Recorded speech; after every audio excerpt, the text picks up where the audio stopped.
Ready for a deep dive. Today we're tackling foreign investment law, trying to untangle centuries of, well, money crossing borders, empires, all that. It's a long story, that's for sure. You said it. We've got stacks of research here, articles, a whole lecture on international economic law. Yeah, you can't just dip your toe in with this stuff. You got to go deep. Exactly. And you know what they say? To understand the present. You got to dig into the past. Cliché but true, especially with foreign investment law.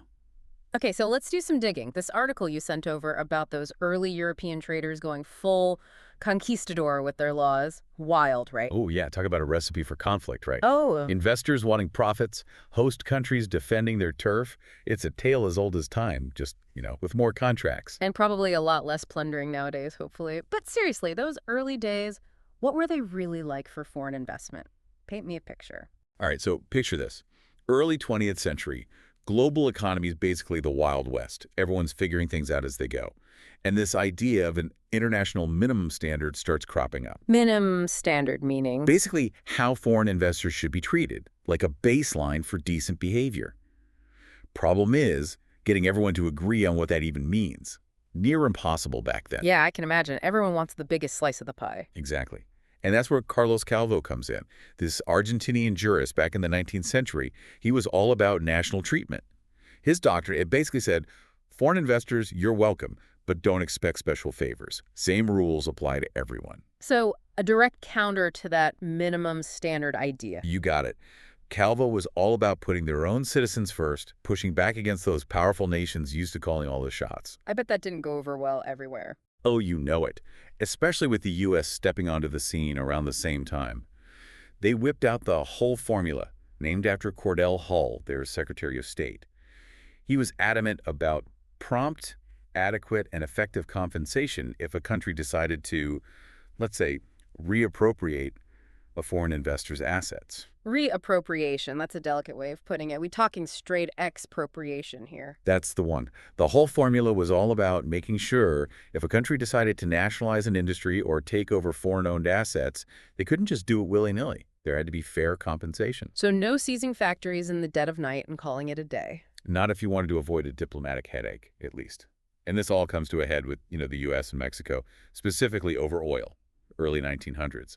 Mexico wants control of its own resources, naturally. They make moves to nationalize their oil industry, which at that time was dominated by U.S. and other foreign companies. Oh boy, talk about a tense standoff.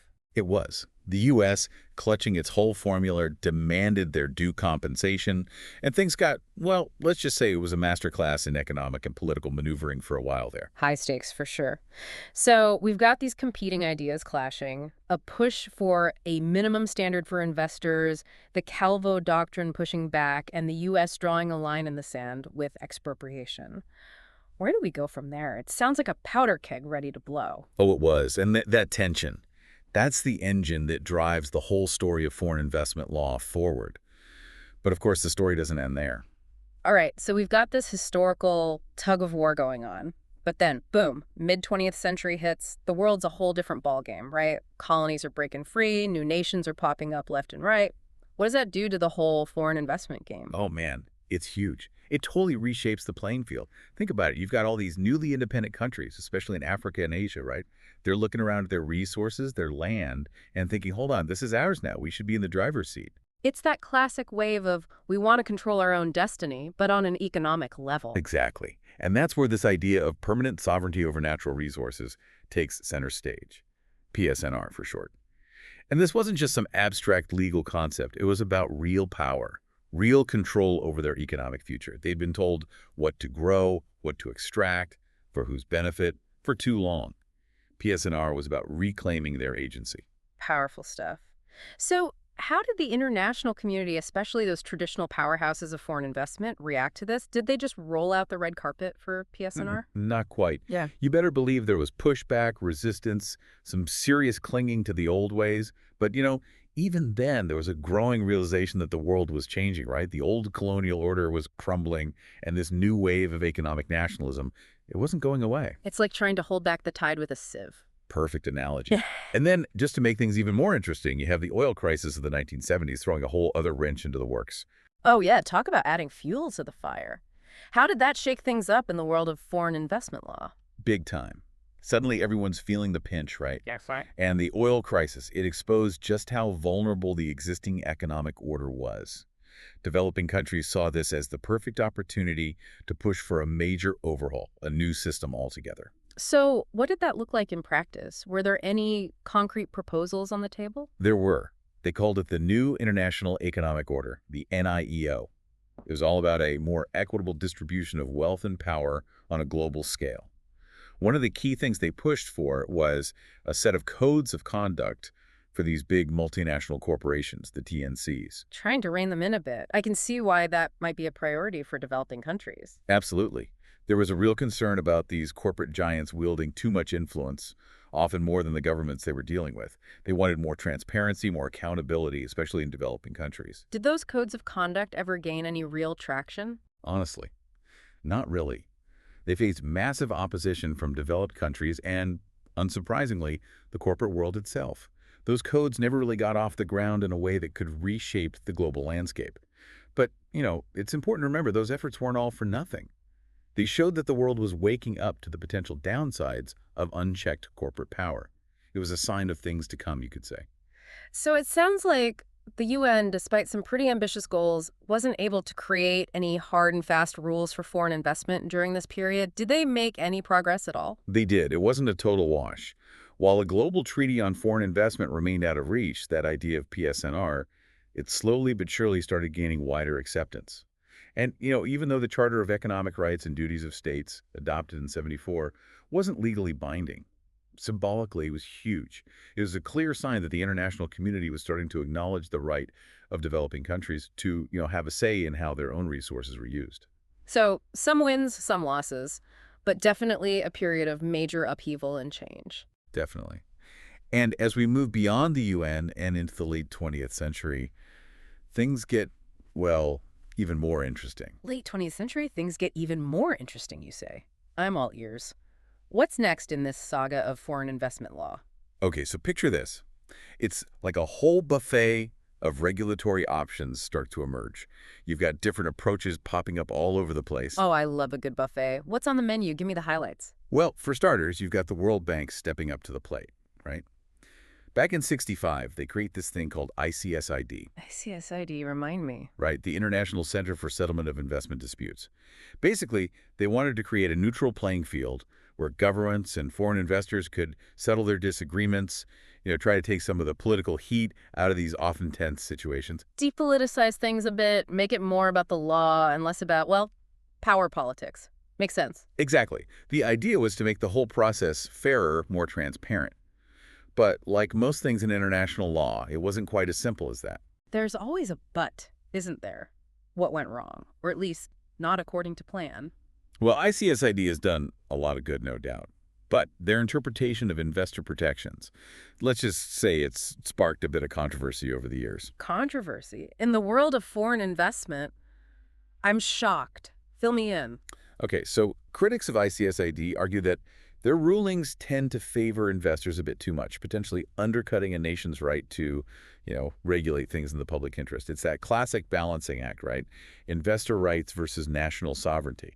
And not everyone agrees on where the scales should tip. So that fundamental tension we talked about earlier, it never really goes away, does it? Nope, just pops up in different forms.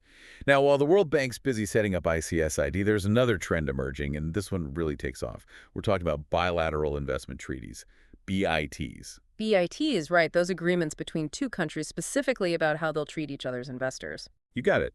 Mhm. They usually cover things like protection against expropriation, which we talked about earlier, fair and equitable treatment, dispute settlement mechanisms, that sort of thing. So like a personalized agreement, offering more stability, more predictability than just relying on those broad international norms. Precisely.